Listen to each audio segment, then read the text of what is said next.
Charlie, how are you, my friend? Good. How are you? Dude, I'm so excited for this.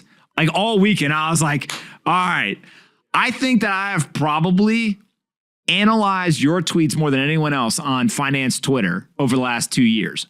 Let's just jump into how the hell do you come up with the content and how do you create so many of the visuals and graphics, et cetera, on a consistent basis? Yeah, that's the question I get a lot.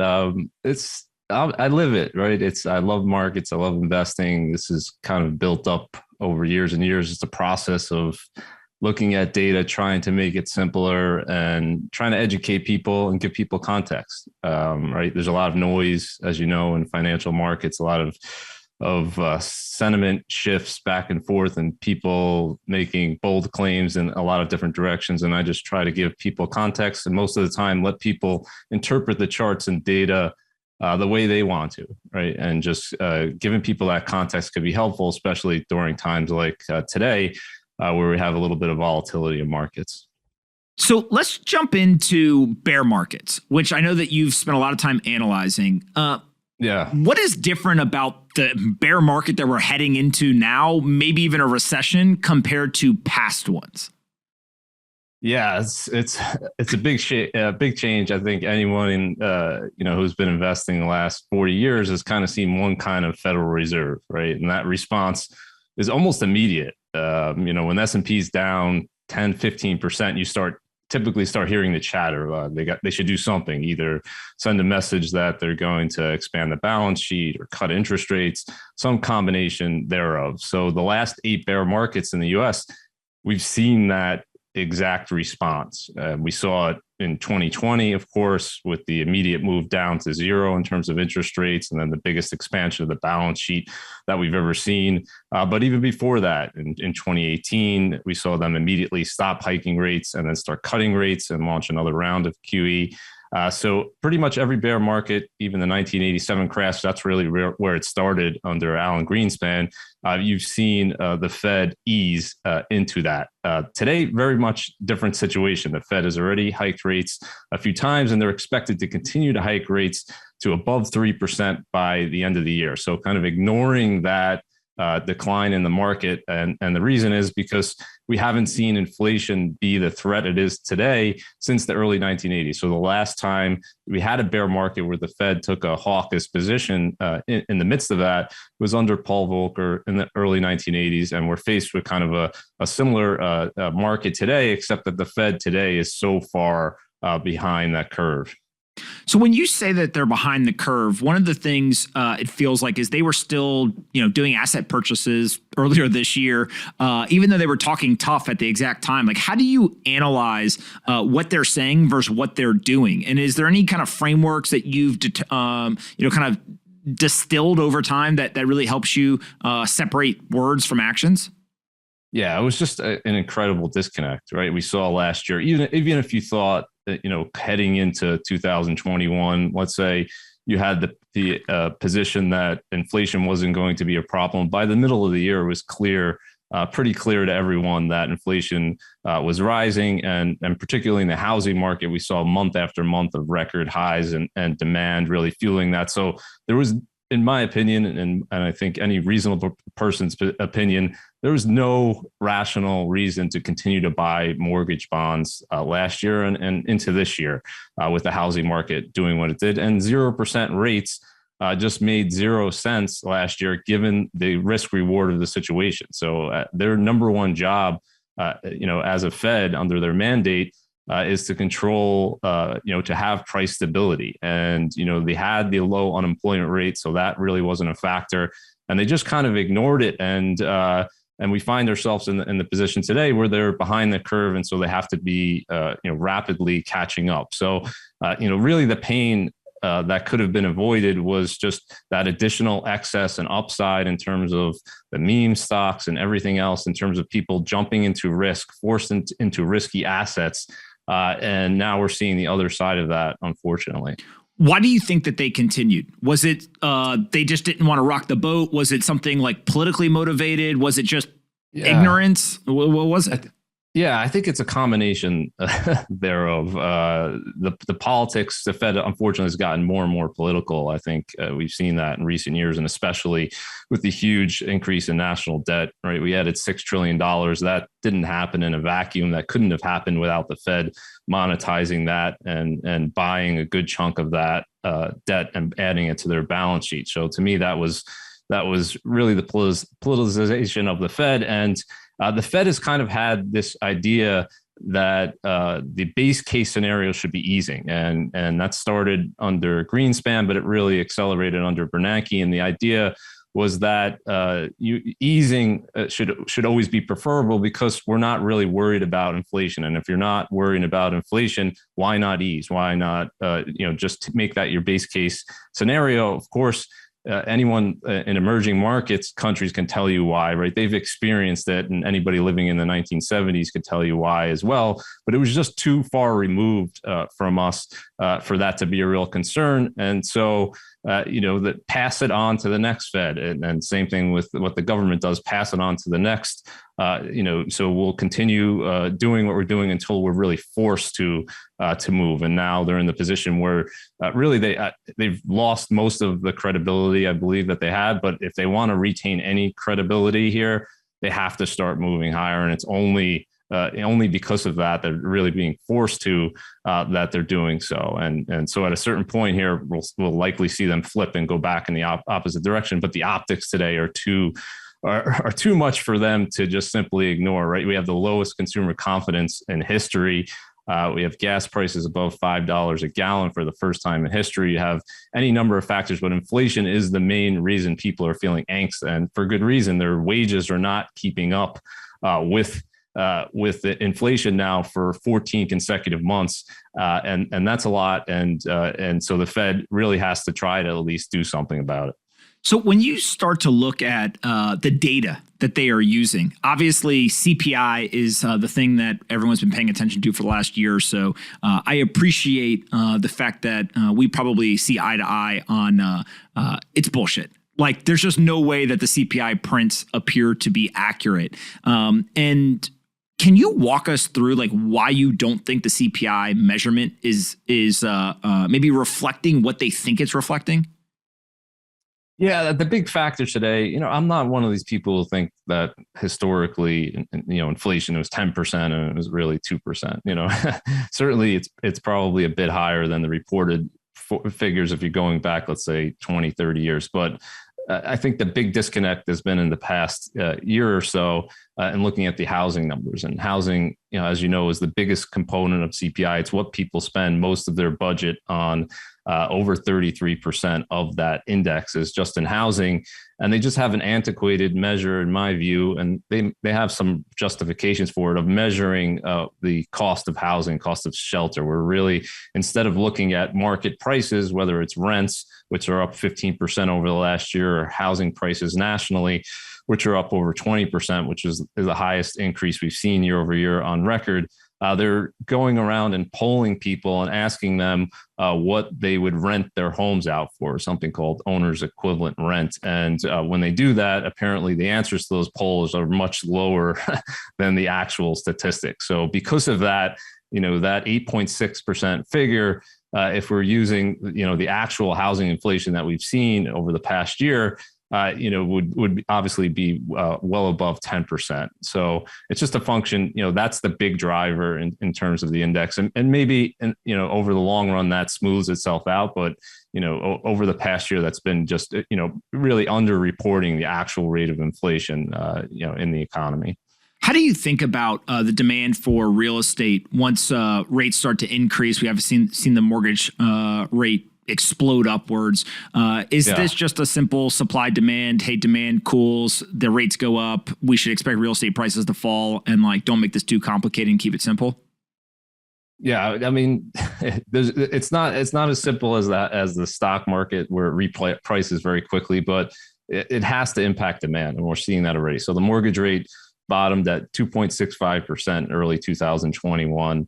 And it's doubled since then. And so if you're looking at the payment, right, the average payment, if you put 20% down, it's pretty much doubled over that period of time. And you have home prices up 20, 30% since then. So if that doesn't impact demand, then nothing will. And it is already. If we looked at new home sales last month, they really collapsed. And I think we'll see that continue. And the housing market, this is really the second bubble we've seen in the housing market. And it could have, to some extent, been avoided. I don't think it should be a national policy that we've kind of made it in terms of the Fed saying that we want to create these housing bubbles. And the theory was that under the wealth effect, if people's homes went up in price, then they would spend more money, and that is true to a certain extent in the short run. But you don't want to create a situation where housing is unaffordable based on incomes. We saw that in the mid 2000s, and now we're seeing again today. It's at the lowest affordability. You got to go back to 2007.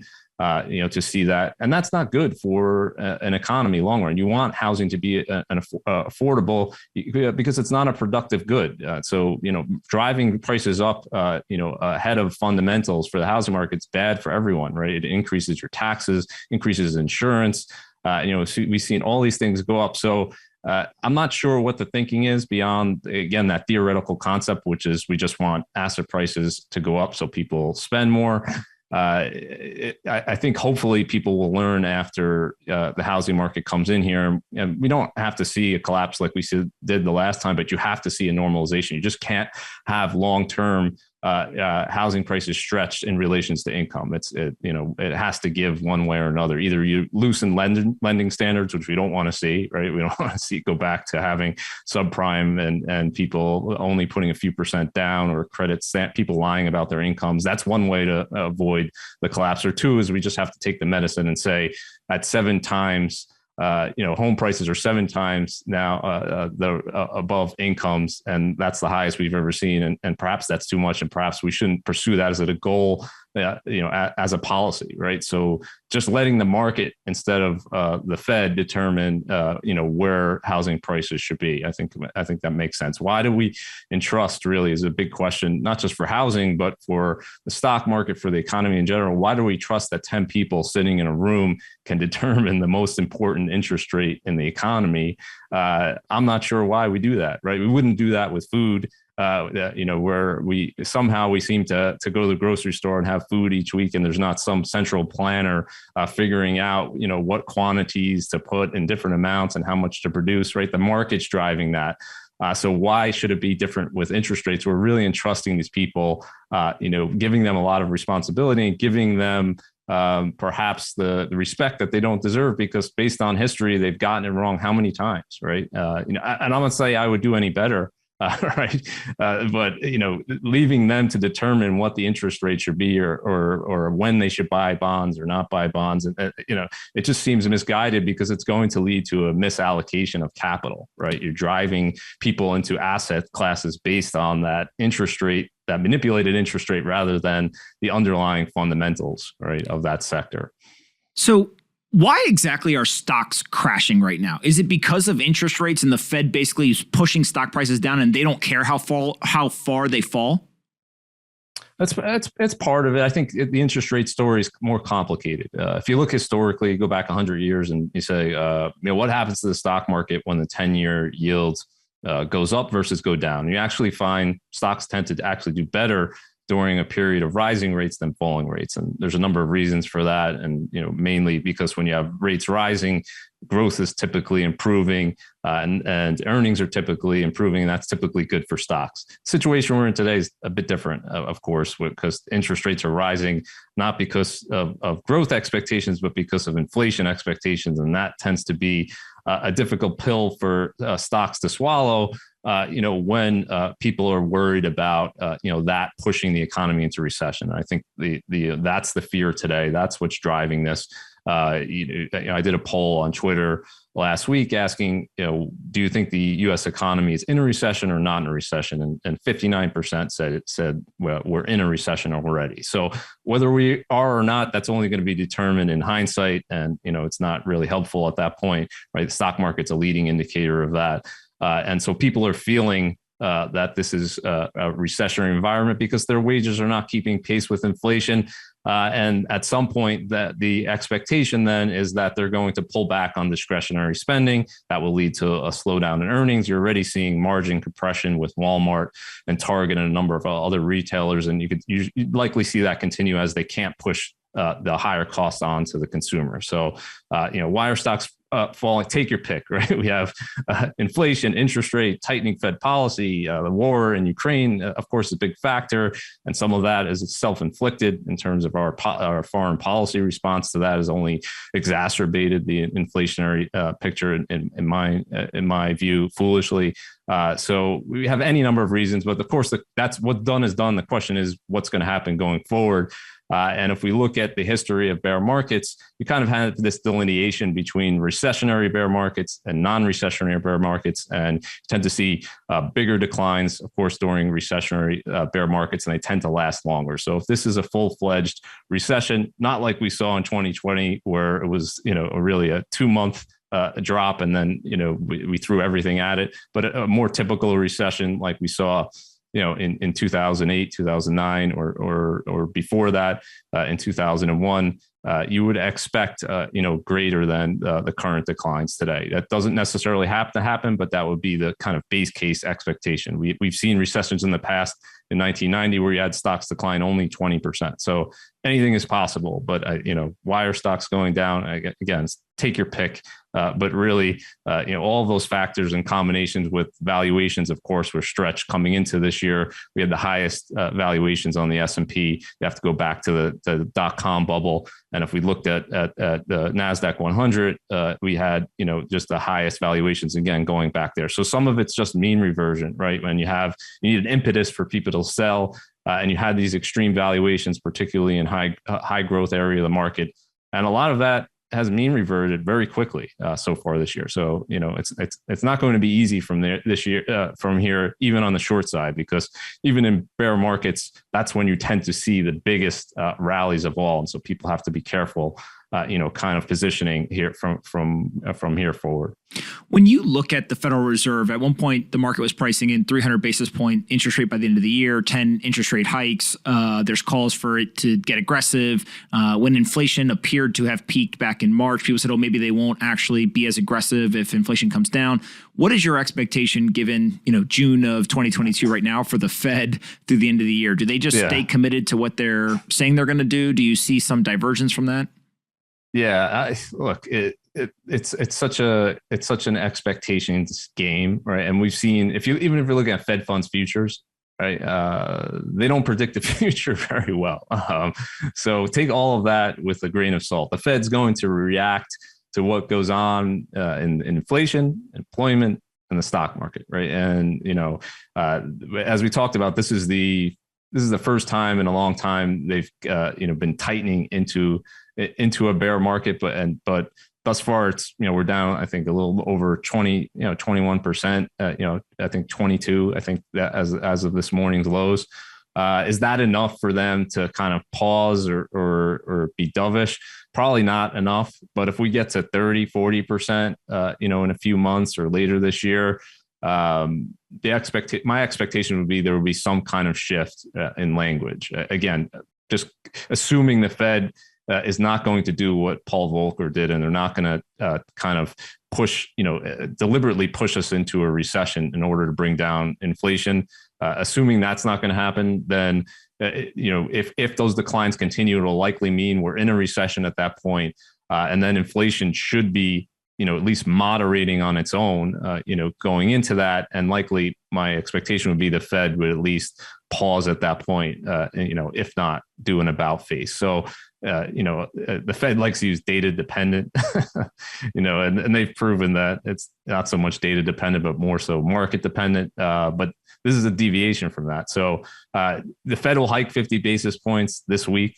So that, I think that's a done deal, probably July as well. But I think looking out any further than that, it's going to be all of these factors kind of driving it. And the first chance that they see that they can stop, pause, or move in the opposite direction, I think that they'll likely take it, because it's just going to be too painful. And I'm not sure they have the stomach or the willpower to do what Paul Volcker did in the early 1980s. Ronald Reagan gave him the leeway and to push us into not just one recession in 1980, but another one from 80 to 82.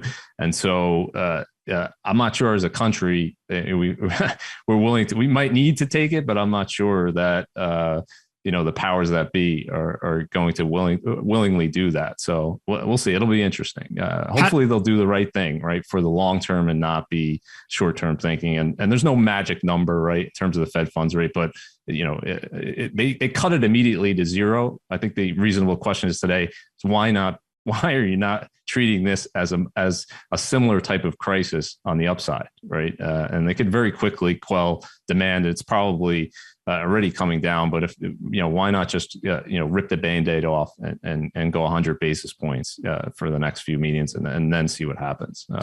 But how do midterm elections play into this? Like, is there going to be pressure politically? Do not push us into a recession before the election, and also do not have high inflation, and so like wave a magic wand and figure out how to get this soft landing. Yeah, there'll be a choice. I'm not sure that I think the Fed will worry about their own optics before saving the powers in charge today. I think if they were going to stop, they would have telegraphed that. I think ahead of that. I think the midterms at this point are pretty much a done deal unless we see some unforeseen event. You're just going to see a landslide in the opposite direction because of the consumer sentiment numbers, because of the stock market, because of what's coming in the housing market, and right or wrong, people will blame the administration in power. That's been the American way, and that's kind of the balance and checks and balances, and sometimes you reap the benefits of that, and you get credit for things that aren't necessarily your doing, and sometimes you get blamed. And not to say that there isn't blame to go around in the current administration for some of what we're seeing, but they're going to see in the polls that people are not very happy with the direction, and I think that's regardless of what the Fed does from here.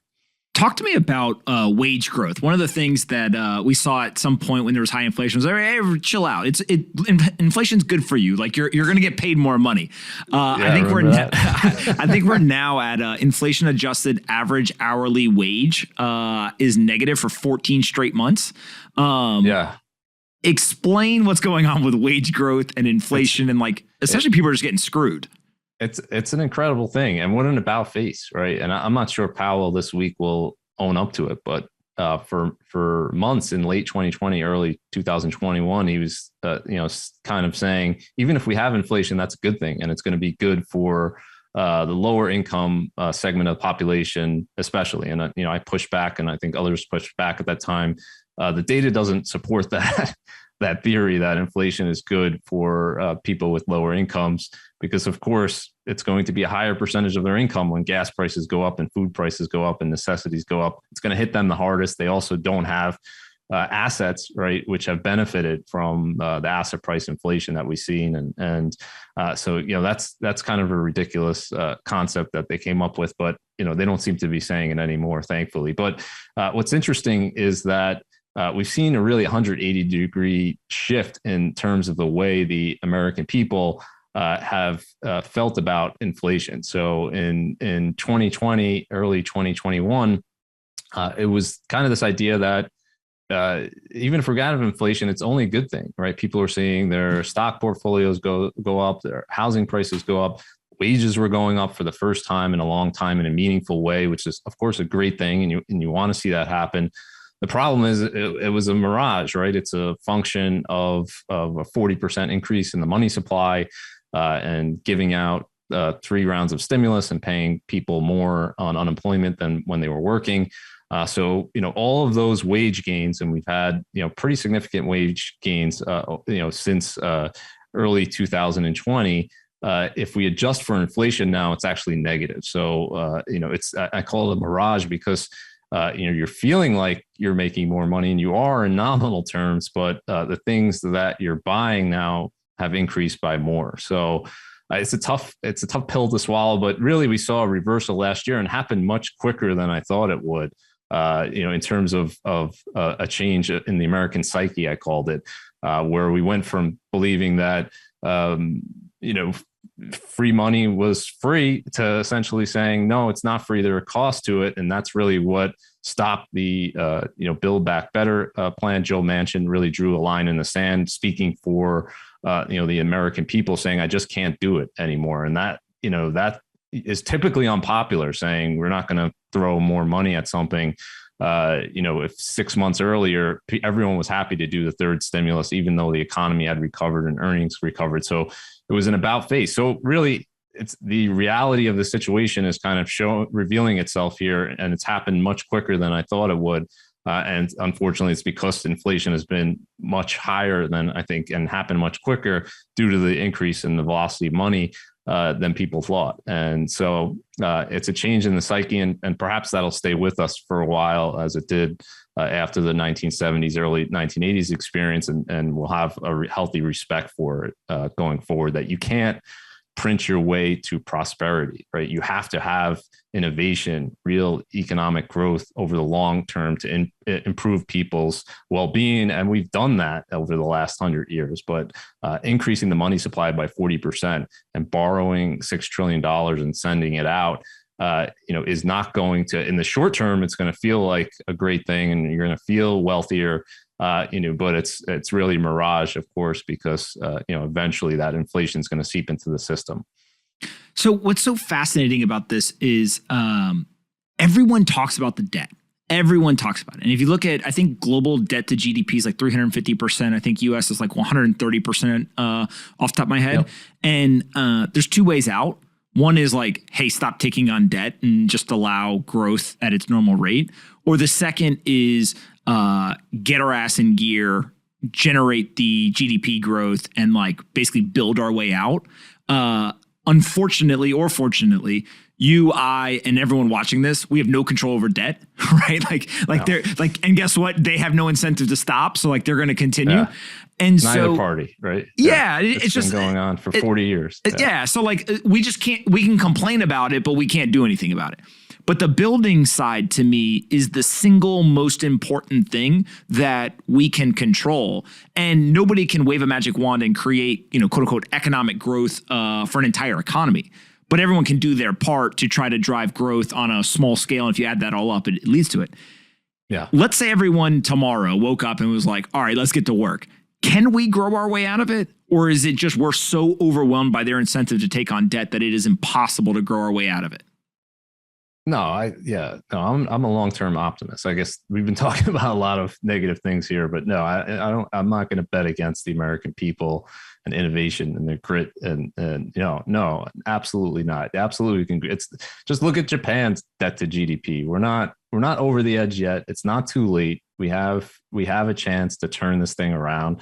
We have to make some tough decisions and again, focus on making those hard choices so that our children and grandchildren won't be saddled with this debt.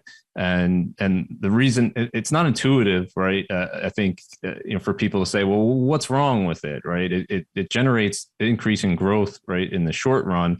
What's the problem in the long run with higher debt? And any nation that has had above a certain point, a debt to GDP ratio above a certain point, what it does, it starts crowding out, other savings and investing, right? And that's the bigger problem with it. And so, are we at that point today? And if interest rates rise, is that going to be a bigger part of the budget and cause problems? Sure, it will, but we can turn this thing around.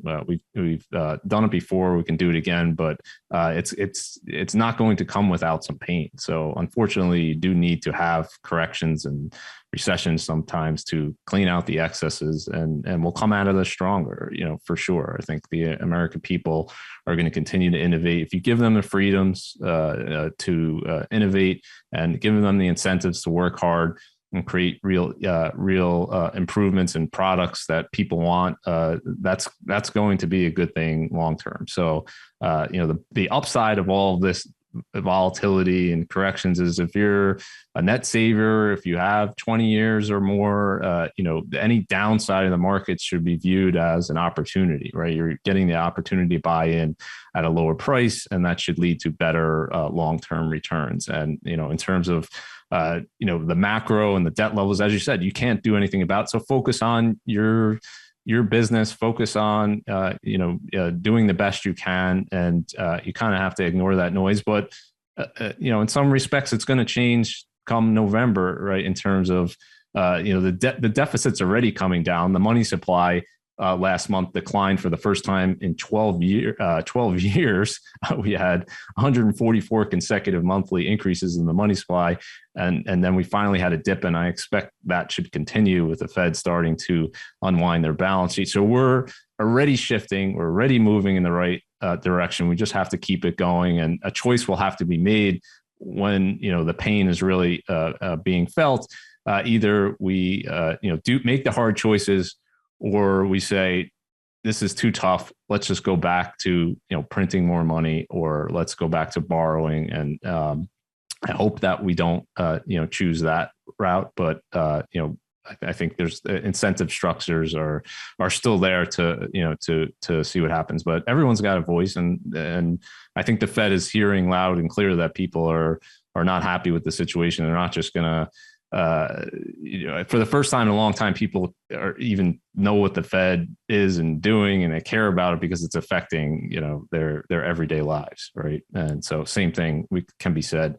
I think that people are drawing those lines much more than they have in a long time. Yeah. Man, I could talk to you literally forever. I agree with so much of what you're saying. And I think that what's unique about your insights is that there are things that are intuition. There are things that you can kind of feel in the market, but you're so data driven, and you continue to just explain, look, like it is math, it is numbers, and separating out the kind of data driven analysis from the emotional components of this is much easier said than done. I don't think anyone, it's a weird thing where psychologically, like even if you don't hold the asset, like I don't hold public stocks. When I see the stock market down, I'm like, damn, right? And like, yeah. I'm not getting hurt by it, but it still sucks. And I think that there is this ability of the best investors in the world to separate themselves out from that psychological impact. And in some ways almost have the reverse psychology of, hey, prices are down. If I think these are good assets, I get excited, right? And I actually want to buy them. Yeah, I think Naval once said and it's a great quote, the difference between an investor and a speculator is what your reaction is to when your favorite asset class goes down in price, right? If you're a speculator, you're worried, you're concerned. If you're an investor, you're excited, right? So Bitcoin's down 2/3. If you're a speculator, that's terrible. If you're an investor and you have a long-term view that Bitcoin is going to be higher 10, 20 years from now, okay, then you're excited. And we could substitute Bitcoin for any asset class. High yield bonds are getting killed today, or any treasury bonds, anything, right? But that means the yields are going up. The reward is going up. So the forward returns are better in all of these things than they were. So we can debate if they're going to go further all day long, right? No one knows the answer to that, but we can say that the risk reward is better today, certainly than it was a few months ago, right? And so that's something for at least investors to start, being a little bit more optimistic about and thinking about, okay, well, how am I going to navigate if it goes down another 10, 20, 30? That's the way you should be thinking with a long-term outlook, and not trying to trade these short-term moves, which nobody can do. Completely agree. Where can we send people to find you on the internet or find out more about Compound? Yeah, just check out, best place is Twitter. Check out at Charlie Bilello. I just started a YouTube channel as well, where I'm doing a few videos with a lot of charts and a lot of data, and trying to be as objective as possible. So yeah, that's the best place, definitely. And I have a newsletter as well, where I send out once a week, just highlighting the most important charts and themes and markets and investing. And again, the big thing for me is just educating and trying to be helpful to people in terms of, this is hard. Investing is the hardest business there is, as you know. So, you're not alone. And these are difficult times, and just try to keep your sensibilities and have some context that this too shall pass. We'll get through this. There'll be better days ahead for sure. And sometimes it's hard when you're living in that. It's hard to believe that it will, but we'll get there. And so that's the big message for sure. I could not agree more, my friend. I really enjoyed this. We're definitely gonna have to do this again in the future. So keep up the great work. Anyone who doesn't follow Charlie on Twitter, highly suggest you do that. I've learned a ton. I think you will as well. So thanks so much for your time, Charlie, and we'll do it again. Thank you. Thanks for having me. Have a good one.